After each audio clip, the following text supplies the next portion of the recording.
তারা চেয়েছিল মনস্তাত্ত্বিকভাবে একটা পরাধীন জাতি তৈরি করার জন্য।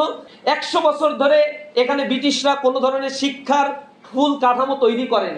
একজন ডিসি পাশে বসা, একজন মসজিদের ইমাম পাশে বসা, ডিসির কাছে ইমাম যেভাবে কাজু করে তা মনে হয় যে মাটি ফাঁকা করে দিলে ইমাম মনে হয় মাটির নিচে চলে যেতে পারলে সে শান্তি পায়।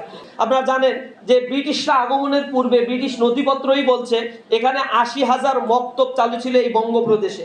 একটা মাদ্রাসা এখানে পরিচালিত হতো যেখানে 400-এর অধিক শিক্ষার্থী সেখানে ছিল।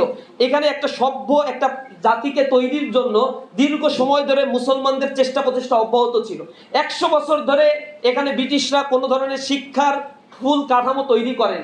তারা চেয়েছিল মনস্তাত্ত্বিকভাবে একটা পরাধীন জাতি তৈরি করার জন্য, যার ফলশ্রুতিতে এই অঞ্চলে মুসলমানরা শিখাতো আরবি, ফার্সি, সংস্কৃতি, বাংলা, এই ভাষাগুলো ছিল আমাদের কমিউনিকেশনের ভাষা। যেই ভাষাগুলোতে এই পেপারের মধ্যে বলা হয়েছে এমনভাবে চিহ্নিত করা হয়েছিল লোকাল এডুকেশন বা গণ এডুকেশন সিস্টেম যেটা এখানে ছিল সেটাকে ডিহিউম্যানাইজ করা হয়েছে। এই শিক্ষাকে এমনভাবে, যেমন মাদ্রাসা শিক্ষাকে এখন বলা হয় ও তুমি মাদ্রাসায় পড়ো, মাদ্রাসা এমন একটা নেগেটিভ একটা সেন্স আমাদের মধ্যে গ্রো করছে। এবং মাদ্রাসার শিক্ষার ক্ষেত্রে একজন মাদ্রাসার শিক্ষার্থীও নিজেকে এখন হীনমন্যতায় ভোগে। একজন ডিসি পাশে বসা, একজন মসজিদের ইমাম পাশে বসা, ডিসির কাছে ইমাম যেভাবে কাজু করে তা মনে হয় যে মাটি ফাঁকা করে দিলে ইমাম মনে হয় মাটির নিচে চলে যেতে পারলে সে শান্তি পায়। তার এডুকেশনের উপর তার আস্থা নাই। ডিসি অনার্স মাস্টার্স পাস করে সে বিসিএস দিয়েছে, ডিসি তার নিজের এডুকেশন নিয়ে সে গর্ববোধ করছে, ফিলিংস করছে। এই জায়গার একটা দীর্ঘ সময় ধরে সাংস্কৃতিক একটা শিফটিং হয়েছে এডুকেশনে, এবং এই শিফটিংটাই হচ্ছে আমাদের শিক্ষা কাঠামোকে অন্যের উপরে দীর্ঘ সময় ধরে অন্য আমাদের চাপিয়ে দিয়েছে। আমরা সেই শিক্ষায় শিক্ষিত হয়ে নিজেদেরকে দাস শ্রেণীতে রূপান্তর করার জন্য প্রয়াস পেয়েছি।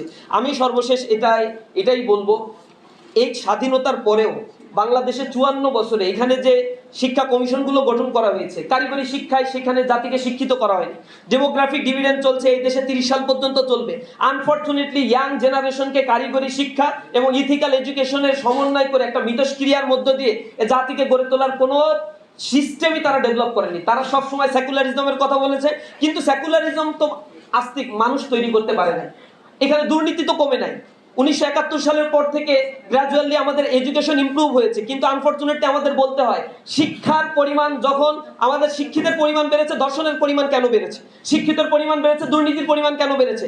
শিক্ষিতের পরিমাণ বেড়েছে, মানুষের আত্মসম্মানবোধ কেন হারাচ্ছে? নারীরা তার আব্রুর নিরাপত্তা কেন পাচ্ছে না? অথচ এডুকেশনের মূল উদ্দেশ্য ছিল মানুষকে মানুষ হিসেবে গড়ে তোলা। এডুকেশন সিস্টেম আমাদের এখানে চলছে। জীবনেও সম্ভব নাই ডেমোগ্রাফিক ডিভিডেন্ড সুবিধাকে কাজে লাগিয়ে বাংলাদেশকে এগিয়ে নিয়ে যাওয়া, এবং বাংলাদেশ একটা দীর্ঘস্থায়ী ক্ষতির দিকে চলে যাচ্ছে।